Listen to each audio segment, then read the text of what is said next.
5 दिन, 3 देश और 2 महाद्वीप की यात्रा। खास रहा पीएम का 3 देशों का दौरा।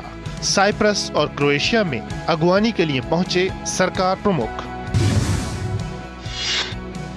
प्रधानमंत्री नरेंद्र मोदी 3 देशों के दौरे के पहले चरण में 15 जून को साइप्रस की राजधानी निकोसिया पहुंचे। राष्ट्रपति निकोस क्रिस्टोडोलाइट्स ने कहा, 2 दशक से ज्यादा समय बाद कोई भारतीय प्रधानमंत्री निकोसिया की यात्रा पर है।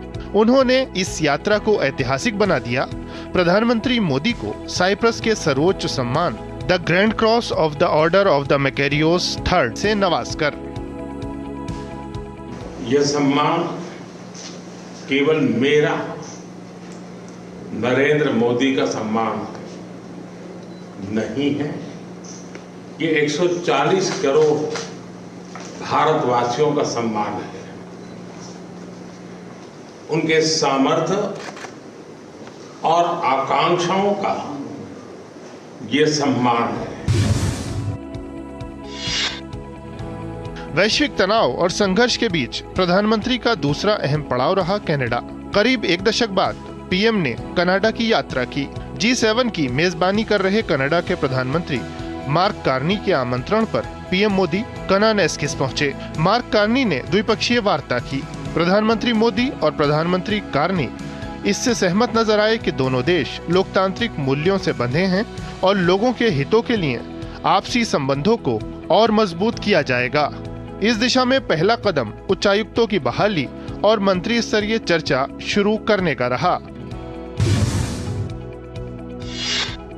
51वें G7 सम्मेलन के आउटरीच कार्यक्रम से इतर प्रधानमंत्री नरेंद्र मोदी ने Mexico, Germany, France, Britain, Australia, Italy, दक्षिण अफ्रीका और कोरिया गणराज्य के नेताओं के साथ चर्चा की। प्रधानमंत्री ने इस दौरान ऊर्जा सुरक्षा, दुनिया में सप्लाई चेन दुरुस्त करने, आपसी व्यापार और निवेश को बढ़ाने, साइबर और आतंकवाद जैसी चुनौतियों से बचने और इनोवेशन और AI की दिशा में बढ़ रही दुनिया से साथ चलने का आग्रह किया। उन्होंने ग्लोबल साउथ की आकांक्षाओं को सहयोग और नया आयाम देने की बात भी कही। प्रधानमंत्री ने कहा कि दुनिया के विभिन्न हिस्सों में अनिश्चितता और संघर्षों ने ग्लोबल साउथ के देशों पर बहुत बुरा प्रभाव डाला है और भारत ग्लोबल साउथ की आवाज को विश्व मंच पर सुनाने को अपनी जिम्मेदारी समझता है। पीएम ने इस बात पर जोर दिया कि अगर अंतर्राष्ट्रीय समुदाय एक स्थायी भविष्य के बारे में गंभीर है तो दुनिया के लिए ग्लोबल साउथ की प्राथमिकताओं और चिंताओं को समझना जरूरी है। सुरक्षा चुनौतियों पर जोर देते हुए पीएम ने देशों से आतंकवाद के खिलाफ वैश्विक लड़ाई को मजबूत करने का आह्वान किया। आतंकवाद के खिलाफ लड़ाई में भारत को मजबूत समर्थन देने के लिए वैश्विक समुदाय का धन्यवाद करते हुए पीएम ने कहा कि पहलगाम आतंकी हमला सिर्फ भारत पर नहीं बल्कि पूरी मानवता पर हमला था। G7 के बाद 18 जून को प्रधानमंत्री ने यूरोपीय देश क्रोएशिया की यात्रा की। ये पहली बार था कि कोई भारतीय प्रधानमंत्री जागरेब पहुंचा। लोगों ने पीएम का स्वागत मंत्रोच्चार के साथ किया।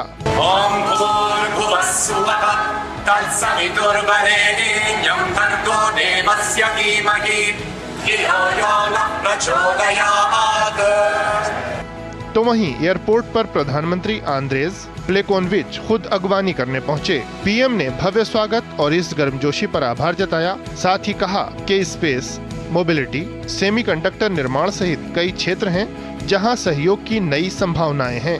वहीं इस यात्रा को पीएम ने एक नया अध्याय भी करार दिया, जबकि प्रधानमंत्री आंद्रेज ने पीएम मोदी के नेतृत्व और विकास के लिए उनके प्रयासों की सराहना की। हमने द्विपक्षीय व्यापार को बढ़ाने और विश्वसनीय सप्लाई चेन तैयार करने के लिए कई क्षेत्रों में सहयोग बढ़ाने का निर्णय लिया है। हम pharma, agriculture, information technology, clean technology, digital technology, renewable energy, ऐसे कई महत्वपूर्ण विषयों में सहयोग को बढ़ावा देंगे।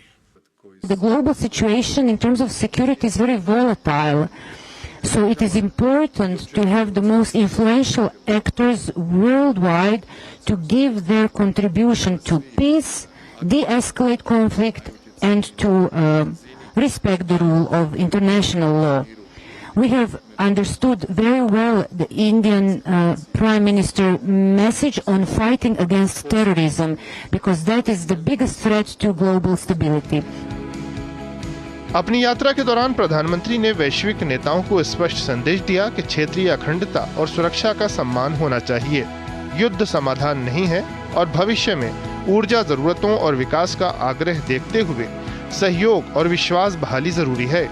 वहीं ग्लोबल साउथ के देशों तक तकनीकी विकास पहुंचाना भी। पीएम ने यह भी स्पष्ट किया कि आतंकवाद किसी एक देश, एक क्षेत्र और कुछ लोगों के लिए नहीं, बल्कि पूरी मानवता के लिए बड़ा खतरा है। इसलिए इस चुनौती के खिलाफ एकजुट होना जरूरी है।